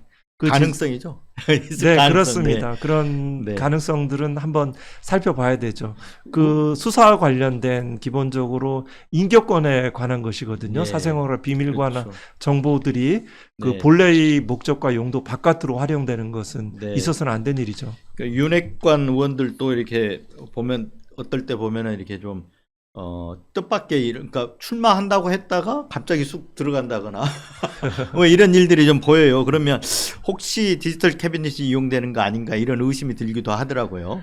네, 이제 그런 부분들이 이제 기본적으로 이제 두려움이죠. 네. 두려움과 이제 어둠의 정보들이 두려움의 그 유력한 수단으로 하면서 본인의 어떤 네. 정치적 참정권 등을 네. 이제 주저앉히는 형태로 작용하는 그런 이제 국민 상당수의 이제 생각들이 있죠. 네. 이 생각들이 증명되고 표면화될 때 진정한 그 검찰권의 그 구조 변화들이 이루어진다라고 생각을 합니다. 네. 하여튼 디지털 캐비넷 갖고 있고 민정수석실이 중간에 사라졌고 그러니까 대통령의 어떤 검찰에 대한 장악력은 더 세진 거 아닌가. 그래서 그런 검찰의 어떤 검찰을 기반으로 한 권력 유지 이게 지금 가능한 게 또 디지털 캐비넷 아닌가 이런 생각은 들어요. 지금 현재 민정수석실이 없지요. 네. 그리고 이제 법무비서관이 이제 그 역할들을 하면서 네, 지금 현재 각종 이제 수사정보정책관 내지는 각 본청 단위에서의 어떤 범죄 정보를 담당하는 그 인력과 규모들이 확대되었지요. 네, 과거의 시절보다 더 확대됐습니다. 그러니까 네, 중요한 건 정보지 않습니까? 정보는 돈과 권력을 낳는 출발이죠. 네, 그래서 이제 그 정보에 대한 수집하고 네, 그 장악하는 것들이 하나의 이제 통치 수단으로 네. 활용되는 그런 상황들은 바람직하지 않죠. 네. 근데 그 바람직하지 않은 일들이 지금 물 밑에서 일어나고 있을 수 있다. 이렇게 보시는 거 아니에요? 네, 그래서 이제 네. 가장 이 정직과 투명함, 네. 공개 네. 이런 부분들은 민주주의 사회의 초석이라고 봅니다. 네. 근데 이제 제가 취재를 하다 보니까 이런 지적도 하더라고요. 그러니까 대검 서버에다가 증거 자체를 보관해 놓는 것 자체가 문제가 있다. 개인정보보호법 위반이다. 네, 원래 개인정보보호법에서는 개인정보를 수집할 때 그 목적에 따라서 다 해야 되는데 이제 형사소송법에 따라서 그 수사하고 이렇게 공소 유지를 위해서 하는 건 좋은데 그건 수사검사가 하고 중앙지검 단위에서 해야지. 지검 단위에서 그거를 대검에다 이전시켜서 통합 관리하고 보관하는 거 이거는 개인정보법 위반 소지가 있다 이런 지적도 하더라고요. 어떻습니까? 기본적인 문제 의식에 저도 공감을 합니다. 네, 그 국립과학수사연구원, 네, 그러니까 국과수라고 약칭해서 불려졌던 네, 국립과학수사연구원의 그 조직이 그 경찰청 산하가 아니고 행정안전부 네. 소속으로 되어 있습니다. 네, 현재 그 디지털 포렌식 센터 네. NDFC라고 하는 것은 이제 대검 청사내에 있습니다. 청사내 있고 청사내에서 총장 참모 아래 조직으로 돼 있잖아요. 맞습니다. 그 네. 과수부장 내에서 이제 그 산하 이제 돼 네. 있고요. 그 인력도 많고 예산도 제일 많이 씁니다. 부지도 가장 크게 네, 접근하고 있고요. 네. 또 관련된 건물을 신축하고 있습니다. 네, 그러면 이 과수부 자체를 그 독립기구 하는 거 별개의 네. 기구로 하는 조직상의 배치상의 고민도 좀 필요합니다. 그리고 별개의 그 해당 네. 수사팀이 네, 이제 관리하지 않고 그것들을 별개로 총장 직속하에 네, 그 대검 청사내에 두는 것에 대해서는 많은 통제 장치들이 필요하죠. 네. 자, 민간인 불법 사찰 문제는 어느 정도 얘기가 된 것 같고요. 네. 우리 저기 네. 이제 그 네. 고발 사주 문제에서 너무 잘 아시니까 그 문제를 좀 여쭤보려고 하는데 그 당시에 이제 고발 사주 보도가 딱 나오고 2021년 9월 2일 날 아침에 이게 보도가 됐는데 네. 그때 좀 이거 감찰부에서 나서야겠다 이렇게 좀 해서 빠르게 좀 움직이셨던 건가요? 아니면 어떻습니까? 대응이 그 당시에. 이 9월 2일자 아침에 뉴스버스에서 나왔습니다. 이제 보도가 예, 예. 나왔지요. 네. 사실 당시에는 이제 그 보도를 보지를 못했고요. 네.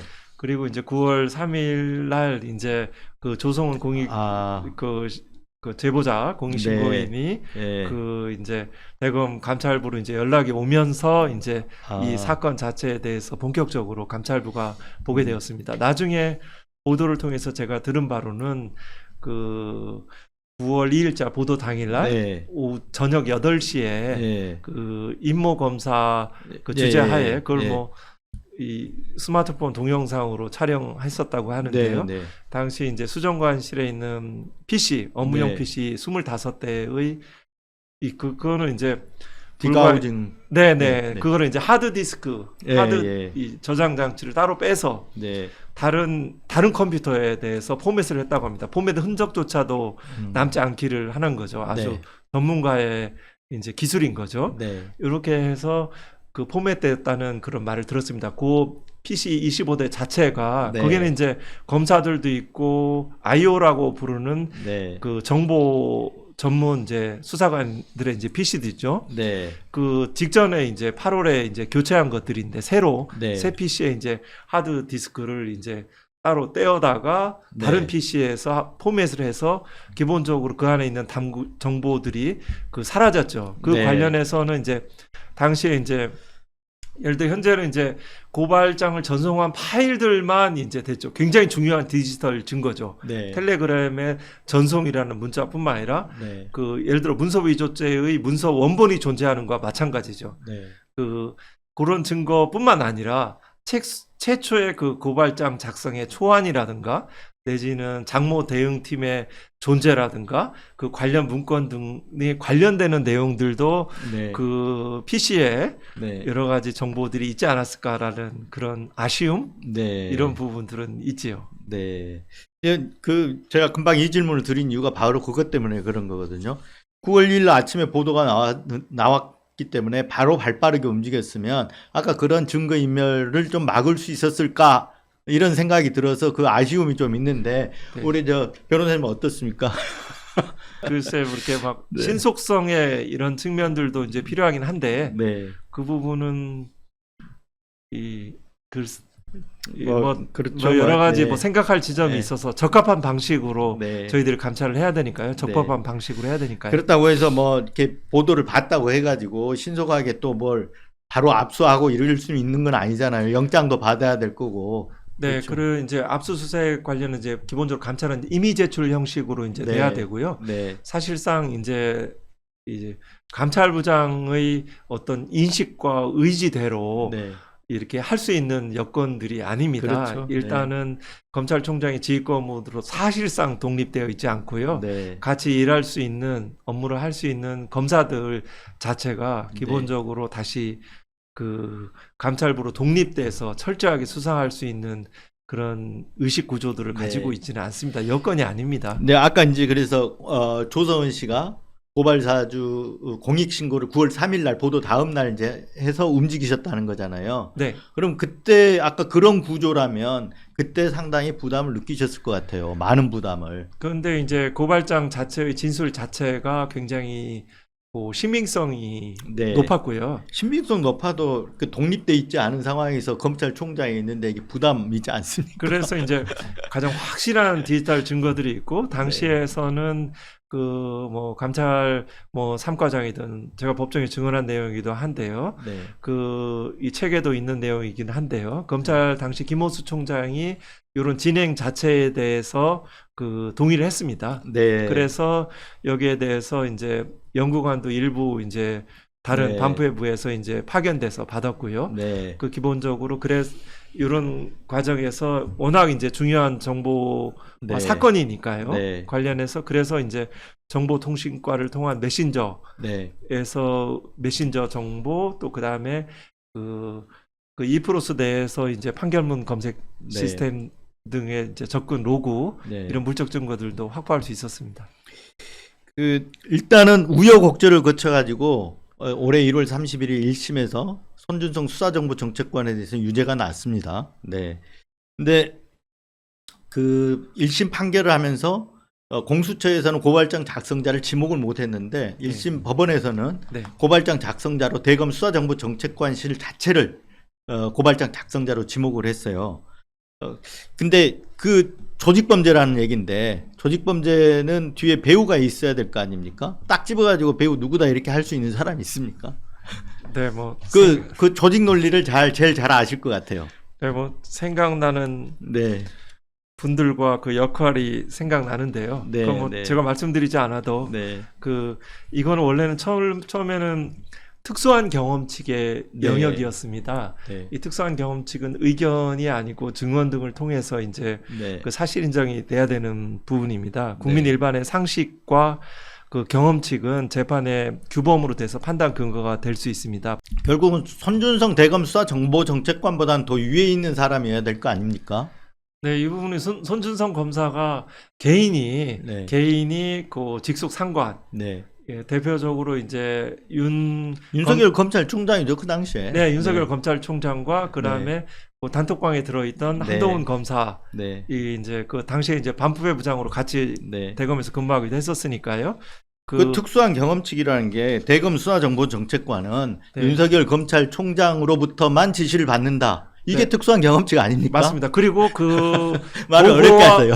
보고와 승인 없이 네, 네. 외부로 특히 정당에 네. 선거에 임박해서 이런 문서가 나갈 수는 없다. 네, 네. 네, 그거는 알겠습니다. 검찰에 네. 조금이라도 근무한 사람이라면 네. 뭐 누구도 저한테 그 반박하는 분들을 만나보지 못했습니다. 네. 근데 여기서 제일 중요한 게 요즘 이슈가 되고 있는 것 중에 하나가 조국 혁신당 조국 대표가 맨날 하는 얘기가 그 고발 사주 직전에 올렸던 단체 카톡방에 올린 사진 60장 이거에 대해서 계속 얘기를 하고 있어요. 이 60장의 사진 고발 사주 전날인가요? 이 단체 카톡방에 한동훈 위원장이 올렸다 하는데 60장의 사진 정체가 뭡니까? 이게 4월 3일 날 이제 고발장이 나갔고요. 네. 그 이제 60장의 이제 사진 파일은 4월 2일자라고 네. 했고 그 사진 파일은 어떠한 이제 파일인지 네. 그거에 대해서 이제 답변을 해달라는 취지의 이제 그 보도를 저도 봤습니다. 네. 물론 이제 이게 본인의 뭐 피의 사실과 사생활과 관련된 사항이라면 뭐 방어권이 행사돼야 되고 충분히 뭐 묵비할 권리는 존재합니다. 네. 일단은 거기에 그 참석했던 사람은 수사정보정책관, 네. 그 손준성 검사, 대변인 권순정, 또 부산고검 창사 직전에 네. 그 반부패 부장으로 있었던 한동훈 검사 3인의 단톡방에서 네. 주고받던 것입니다. 네. 사적인 대화들이 담겨 있을 가능성은 아주 극히 희박하죠. 결국은 어떤 직무와 관련되어 있거나 내지는 그 직무에 가탁한 직무의 외관을 가지나 본래 그 직무와 관련이 없는 사항들이 기재되어 그 안에 주고받을 가능성이 있죠. 그리고 검찰의 업무는 제가 대검에 있어 보면 그 언론 보도된 현안에 집중됩니다. 네. 언론에 대한 대응들이 굉장히 중요합니다. 그게 아침에 모두의 그 언론 보도되는 사항들이 보고가 되고 각 부서별로 어떻게 대응할지 네. 이런 분들이 대검 부장회의 때 이루어집니다. 네. 마찬가지로 이제 대검 부장회의에 올라오기 전에 이제 핵심적인 그 뭐 수정관이든 대변인이든 뭐 소관부서 따로 이제 얘기가 돼서 이제 대검 부장에 상정될 때가 많죠. 네. 경우에 따른 입장문도 준비돼서 그러면 이 과정에 대해서는 당시의 현안 집중된 현안 네. 검찰총장과 관련된 그 채널A 고발 사주 관련된 그 사건들일 가능성들이 그 일단 그 지점들을 좀 살펴봐야 된다라는 네. 그 추론과 의심은 할 수 있습니다. 네. 그 수사과정 이제 그 다음에 한동훈 검사장에 대해서 그래서 그 채널A 사건이 보도가 됐는데 네. 아까 감찰은 이렇게 무마가 되고 방해가 돼서 방해가 중단이 되고 됐죠. 무마가 되는 거죠. 무마가 아니라 중단이 되는 거죠. 네, 네. 그리고 나서 수사로 중단되었고 가잖아요. 저는 그걸 감찰 방해라고 평가합니다. 네, 수사로 가잖아요. 네, 수사 갔는데 한동훈 검사장이 휴대폰을 압수했다고 보고를 해요. 네, 그런데 그때 이제 그 당시에 했던 김관정 형사부장이 보고를 하는 것 같아요. 네, 이 징계의결서 나온 김관정 형사부장의 진술인데 한동훈 검사장이 휴대폰 압수 사실을 보고하자 윤 총장이 충격을 받은 모습을 보였고 총장실을 나오면서 차장 검사와 윤 총장이 너무 충격을 받은 것 같다 이런 말을 했던 기억이 있다고 진술을 하고 있어요. 네. 그러니까 이 아까 사진 60장 그리고 윤석열 당시 검찰총장의 충격 이런 걸 이렇게 좀 상황을 매칭을 시켜보면 이 어느 정도 60장에서 갖는 의미, 사진 60장에 갖는 의미가 좀 있을 것 같아요. 당시에 이제 그 당황이라는 표현들은 구체적이고 생생한 표현이어서 네. 신빙성을 좀 높이는 것들인데요. 네. 저도 뭐 그 당시에 이제 윤석열 검찰총장 그분이 당황하는 모습들을 몇 차례 좀 기억이 납니다. 그 뭐 다 언제 일일이 열거하긴 그렇긴 한데요. 예를 들어서 네. 뭐 이 정관특혜 네. 관련해서 이제 법무부에서 이제 정관특혜 관련 방안들을 좀 얘기가 됐고 이 대검 이제 부장회의를 제가 이제 처음에는 이제 못 들어가다 한두 차례 이제 두세 차례 이제 참석했었는데요. 그때 이제 그에 대한 대응 방안을 얘기할 때 전화변론이라는 말들을 제가 했습니다. 전화변론 관련해서 네. 들에 대해서 어떤 대응들이 필요하다는 취지로 말했고 그때 이제 그 윤석열 검찰총장이 좀 당황하는 모습을 좀 봤던 기억이 납니다. 네. 이거는 이제 변론이고요. 네. 일단은 그러니까 전화 변론을 하면 안 된다. 뭐 이런 취지였던 네, 건가요? 그거는 전화 변론은 이제 제가 이제 네. 판사 취지로 얘기를 하신 거예요? 전화 변론은 이제 해서는 안 된다. 네. 기본적으로 이제 뭐 전화 변론은 사적으로 주로 전관들이 이 네. 사건과 관련되는 물론 이제 말은 이제 뭐 친고죄 관련해서 신속하게 공소권 없음 뭐 이런 것들을 해야 될 취지로 있다 뭐 이렇게 하지만 이 전화 변론 자체는 수사의 공정성을 해치는 이 정관 특혜의 유력한 수단이 될 수가 있어서 네. 그 부분에 대한 지양하고 그 전화 변론이 있다 하면 구체적인 그 대장 등을 이렇게 규정이 다 있습니다. 전화변동 대정을 철저히 기재를 하고 네. 이것도 휴대폰으로 받은 건 기재 안 하면 알 수 없어요. 그렇죠. 이런 부분들을 좀 철저한 것들이 그 전관 변호사들과의 어떤 네. 이런 전화 변론들은 그 적절하게 감시하고 기록해내는 것들이 필요하다는 생각들을 가지고 있었어요. 그 얘기를 하신 거예요? 네, 했죠. 네. 그런 취지로 이제 그런 분위기 속에 얘기했는데 그래서 당황하는 눈치였다. 네네, 이런 뭐 거죠? 구체적인 뭐 과정들은 뭐 기억은 나지만 생략하고요. 네. 그 뭐냐면 이 휴대폰과 관련해서 무슨 정보가 있을까?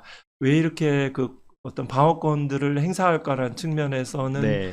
뭐 예를 들어서 당시에는 뭐 판도라의 상자는 이런 뭐 그런 관심과 표현도 있으셨지만 네. 또 한편으로 보면 이 조성은 그 고발장 관련해서 이제 조사를 받을 때 그 H 검사가 사진 파일을 네. 이 언론 기자들에게 이렇게 전송한 네, 사례들을 네. 제가 진술을 듣고 네. 실제 구체적인 지수를 제가 확인했습니다. 네. 확인되는 그 장면이어서 그렇구나.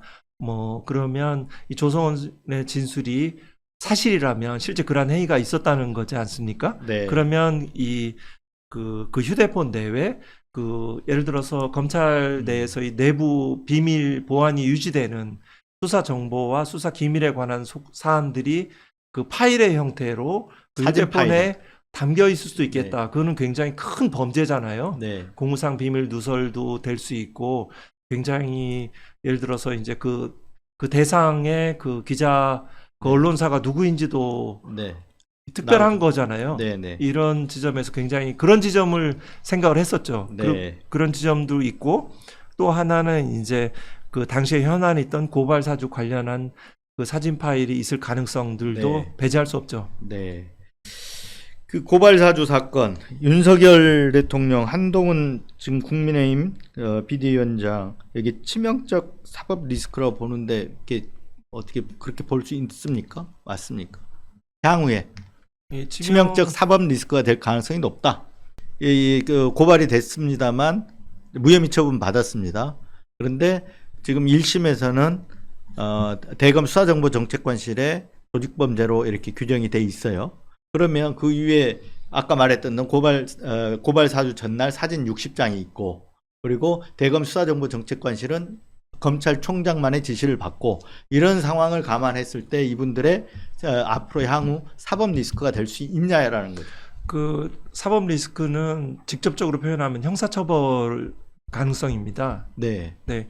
그러면 이 과정에서는 여러 가지 이제 일단은 손준성 검사가 1심에서 유죄 판결을 받았지요. 네. 그러면 현재 또 공수처에 대해서 네. 복수에 한동훈 검사를 포함한 복수에 이제 당시에 이런 관여자들이 그 고발이 되어 있습니다. 네. 요 사실관계들이 그 특수한 경험칙 등에 대해서 이 판단을 하면 이 과정에서 그 형사처벌 가능성을 배제할 수 없죠.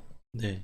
지금 공수처에 지금 추가로 또 고발이 돼 있는 걸로 알고 있어요. 네네. 총체적인 수많은 사건들이 있었습니다. 제가 경험한 것만 해도 그 감찰 방해라고 표현하는 그 네. 부분도 아주 전형적인 그 행정법원 1심 판결문을 그대로 네, 네. 옮겨 적으면 별도의 직권남용죄의 공소사실이 될 수 있을 정도라고 네. 저는 생각하는데요. 네. 이 관련된 그 마치 연판장에 남은 조각처럼 네. 그 수많은 퍼즐 조각들이 맞춰지면 많은 사법 네. 리스크들이 제기될 때가 올 수 있을 것 같습니다. 그러면 배후 수사 이거는 어떻게 해야 됩니까?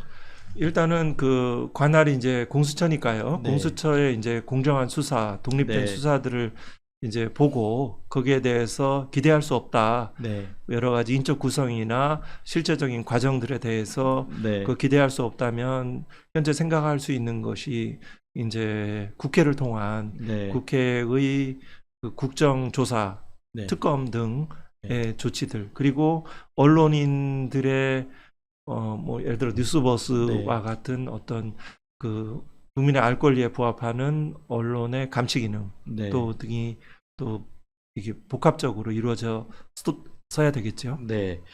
그런데 이제 보면 손준성 검사가 1심에서 유죄를 받았는데 그 전까지 영전도 하고 승진도 하고 그리고 감찰을 받았는데 무혐의 결과가 나왔습니다. 예. 왜 그렇다고 생각을 하세요? 감찰부장 하셨으니까.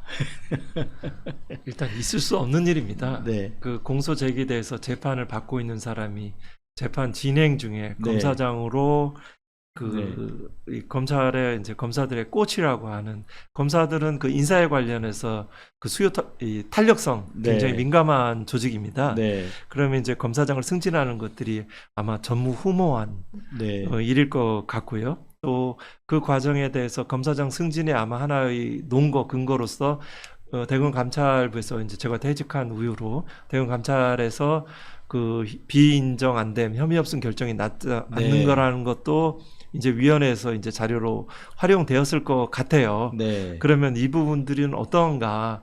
그러면 이것도 역시 마찬가지로 지금 현재 징역 1년의 실형이 난 이러한 중환 사안에서 비인정 안 되면 혐의 없음 결정이 나는 것은 극히 이례적이죠. 네. 그건 기본적으로 법정에 증언도 했습니다만 이런 고발 사주의 진실이 드러나는 것을 막기 위한 입을 막기 위한 이례적인 조치라고 생각합니다. 네.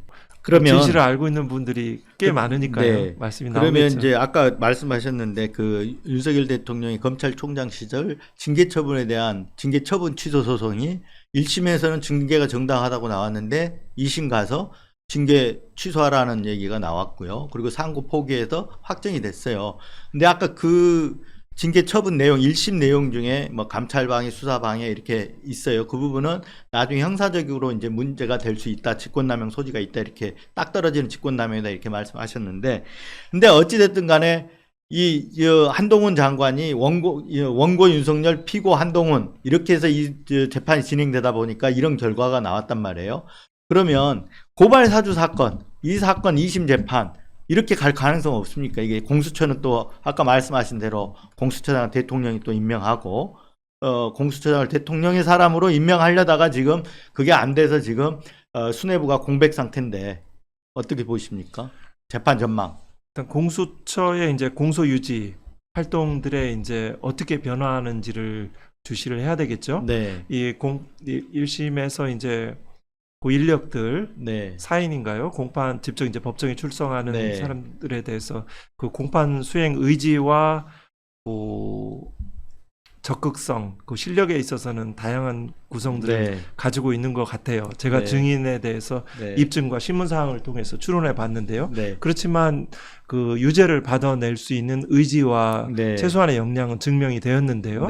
그 공판 수행의 인력과 인적 구성들이 어떻게 변경되는지 또 증거 신청에 있어서 얼마만큼 적극성을 가지는지 또 이런 부분들을 한번 살펴보고 해야 될 것 같습니다. 이 부분은 이제 공수처장의 이제 사무분담의 영역일 터인데요. 이 과정들이 또 살펴봐야 되겠고요. 또 언론도 주시를 잘 해야 되잖아요. 그렇지만 기본적으로 사실관계에서 1심에서 충실한 사실 인정을 하였고요. 공직선거법 위반을 이제 법리상 이제 뭐 무죄라고 판단을 했는데요. 지위를 이용하거나 이 직무와 관련해서 선거에 영향을 미칠 만한 행위를 하는 바로 그때 이미 기수에 이르기 때문에 법리상 이 부분도 이거는 사실에 관한 문제이기 때문에 법리 문제에 대해서는 뭐 어느 재판부 성형과 불문해서 정답을 찾아가는 것이 법원의 속성이어서 이 부분에 대해서 유죄 가능성도 적지 않다라고 봅니다. 아니 그 부분, 그러니까 1심 판결에 대해서 아쉬운 점 어떤 부분이 2심에서 바뀔 가능성이 있는지를 지금 질문을 던지려고 답변을 하셨어요. 제가 앞서서 말씀드렸군요. 아예 괜찮습니다. 공직선거법 부분도 그러니까 2심에서는 지금 바뀔 가능성이 있다. 이렇게 말씀하셨는데, 자, 이 고발 사주가 갖는 성격, 저희가 이제 처음 기사에 저희한테 보도할 때도 그렇게 했어요. 검찰권 사유화라는 측면을 하나 지적을 했고요. 선거 개입에 의한 정치 공작이다. 이게 고발 사주 사건의 성격이다. 이걸 첫 보도 때문에 다 했는데 1심 법원이 그대로 인정을 한 것 같더라고요. 그 고발 사주 성격이 또 갖는 그 기저에는 정당 민주주의 파괴, 언론 자유에 대한 위협, 억압 이런 측면이 있잖아요. 그리고 최근에 이 민간인 사찰 보도 여기에서도 헌법으로 보장된 국민 기본권 침해 범죄다. 이렇게 봤을 때 이런 것들을 반헌법적이고 어떤 법률 위배적인 행위들은 결국은 대통령하고 연결이 되면 이건 소위 요즘 얘기하는 그런 탄핵 사안하고도 연결될 수 있는 문제 아닌가요? 네, 지금 굉장히 심층적이고 본질적인 말씀을 해주신 것 같습니다. 기본적으로 이 1심 판결에서 검찰권의 남용이라고 했습니다. 그중에 정치적 중립을 위반한 심각한 중대한 죄책이 무겁다라고 평가를 했고요. 그 핵심적인 키워드는 검찰권의 사유화, 검찰권의 정치화라고 생각합니다. 그래서 네. 헌법의 각종 가치와 민족 기본 질서를 그 위태롭게 하는 국기문란 행위로 네. 평가될 수 있는 것들이고, 그러한 취지에서 공수처가 그 구형을 할 때 그 의견으로 알고 있습니다. 근데 이 고발사주 사건이 이제 탄핵 사유가 해당되느냐의 문제는, 이 헌법의 탄핵 사유는 그 직무 집행을 행함에 있어서 직무를 그 재직기관 중에 범죄나 헌법과 법령 위반임을 요하기 네. 때문에 이 고발사주 사건은 대통령의 직무와 네. 직무로서 재직하는 기관 중에 일어난 네. 그 헌법과 법률 위반 행위는 아니어서, 네. 그래서 이거는 예를 들어 현재 변론하고 있는 그 해병대 최상병 관련한 이런 거는 재직 중에 일어난 사건이어서 네. 이건 직접적인 그 탄핵 사유 중에 하나로 네. 들어갈 수는 없을 것 같습니다. 다만 네. 요 이후에 이제 후속적인 요 고발사주와 관련된 그 대통령실 직무 관련된 행위들이 있을 수가 있고요. 네. 또 다른 재직 중 그 헌법이나 법률 위배된 행위와를 그 부분들을 간접 사실, 정황 사실 내지는 그 중대성 여부를 네. 중대한 헌법 법률 위배해야 되거든요. 이런 게 있잖아요.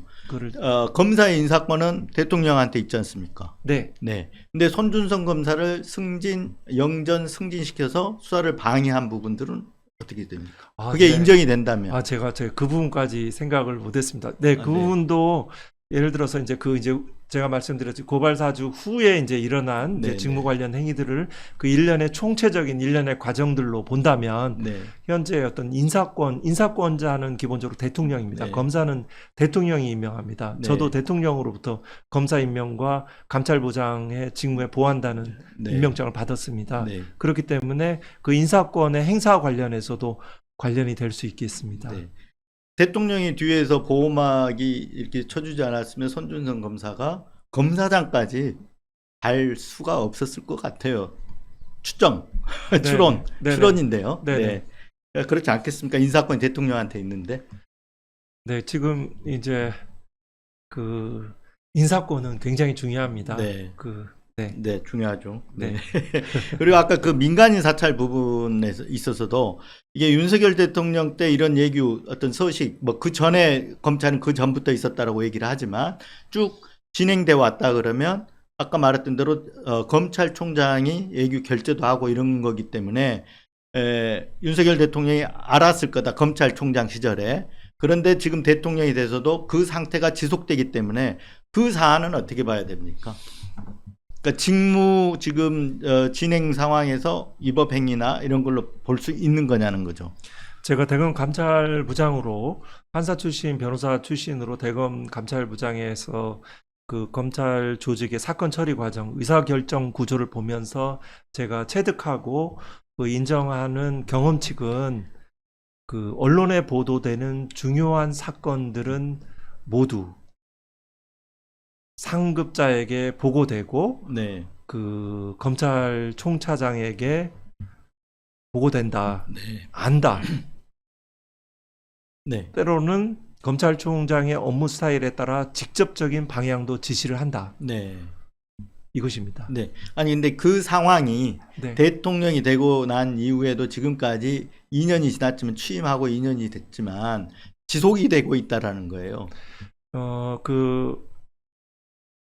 그 윤석열 정부에 대해서 국민이 이제 고개를 갸우뚱하고 의혹하는 네. 지점들이 있지 않습니까? 네. 왜 홍범도 장군의 흉상을 네. 왜 절로 옮기려고 네. 할까? 네. 또 그 3.1절에 왜 그 일본을 네. 향하여 이해와 공감을 네. 요청하는 그 언사를 하실까? 내지는 왜 최상병 관련 사건 해서 왜 대통령실이 언급돼서 네. 그 피의 그 사건의 처리 방향에 대해서 논의가 될까? 이런 부분들은 이 이 검찰 조직 내에서 오랫동안 특수 수사를 경험하고 네. 의사 결정을 한 그 검사의 어떤 업무 실태, 그 방향들, 그 특수한 특정의 검사가 네. 하였던 것들을 이해하면 이루어질 것 같습니다. 제가 추상화시켜서 말씀을 네, 네, 드렸습니다. 알겠습니다. 제가 네. 많은 함의들을 가지고 얘기는 합니다만. 조금 어렵습니다, 마지막에. 아, 네, 조금 네. 네. 다시 한번 말씀하시면 예, 답변- 하여튼 답변 어려운 부분들이기 때문에 이게 뭐 저희들이 무슨 탄핵해야 된다 이런 저 취지는 아니니까 네네. 일단 그 정도로 해서 넘어가겠습니다. 네네네. 네. 마지막으로 그 윤석열 대통령하고 한동훈 국민의힘 비대위원장 이렇게 그 검찰에서 그 있었을 때 지켜보시면 굉장히 아까 굉장히 가까운 관계였는데 지금에 와서는 현재 권력과 미래 권력이 와서 일부 언론에서 갈등을 굉장히 키우기도 하고 그렇습니다. 근데 실제 그런 갈등 관계가 있습니까? 저는 기본적으로 이제 대검에 그 있고 제가 가진 경험은 그 한 몸에 네. 한 몸이다. 네. 그리고 그 기본적으로 현재의 대통령은 인사권을 가진 네. 힘이 센 네. 그 상급자이기 때문에 기본적으로 거기에 복종할 수밖에 없는 관계다라는 네. 측면이고요. 네. 또 한편으로는 그 검찰권의 그 정치화, 검찰권의 사유화라는 아주 그 검찰권이 극성이 된 네. 모순된 구조화에서 성장하고 최고의 자리에 네. 오른 두 검사들이 이어서 네. 기본적으로 그 한 몸이고 네. 의학적인 용어로 쌍둥이와 네. 같은 존재들이시다 네. 이렇게 생각합니다. 뭐 이제 특히 보수 언론 같은 데서는 갈등 관계를 이렇게 좀 부각을 시켜요. 그게서 이제 한동훈을 미래 권력으로 이렇게 부상시키려는 저는 음모다라고 개인적으로 이렇게 보고 있습니다. 네. 공동 운명체이기 때문에 둘이 뗄래야 뗄 수가 없거든요. 네네. 네. 저도 이제 사물의 매 국면마다 여러 가지 다양한 요소들이 작동하고 충돌하기도 하고 그렇지만 저는 기본적인 성격은 같은 의견입니다. 그리고 정치공학적으로 일정 정도 국민에 대해서 이렇게 뭐라고 표현해요? 그런 쇼적인 요소도 있죠. 그렇죠. 왜냐하면 갈등이 생겼을 때 두 사람은 충분히 얼마든지 물밑에 전화를 주고받을 수 있는 그런 관계 아닙니까? 그렇습니다. 부인하고도 전화 또는 김건희 여사하고도 주고받을 수 있는 그런 관계들인데 이게 언론에다 대고 갈등을 노출시킨다는 거는 쇼적인 측면이 강한 거죠. 중요한 의사결정의 상황 보고들은 늘 검찰에 있을 때부터 아주 미세한 사소한 부분까지 보고되는 사이였고요. 검찰 네. 전체가 그렇습니다. 네. 네. 속속들이 다 할 거 아닙니까? 그리고 네. 네, 전화를 많이 합니다. 검사들은. 네. 그렇습니까? 저는 이제 이게 이제 그러니까- 물론 노화가 이루어지면 문자보다는 네. 전화를 선호하긴 하는데요. 아, 이 검사들은 업무 관련해서 전화를 많이 하더라고요. 문자는 기록으로 뭐 남아서 그런 거 네, 아닐까요? 그런 취지가 있습니다. 때로는 네. 이번 기회는 생략하겠습니다. 네. 뭐 하시고 싶은 얘기 있으면 말씀하셔도 네, 되는데 네. 하여튼 오늘은 여기서 마치고 앞으로도 좀 나눠야 할 얘기들이 많을 것 같습니다. 예, 자주 모시도록 하겠습니다. 지금까지 검찰 심장부에서 검찰의 문제를 누구보다 깊숙이 들여다보셨던 한동수 전 대검 감찰부장이었습니다. 오늘 나와주셔서 감사합니다. 감사합니다.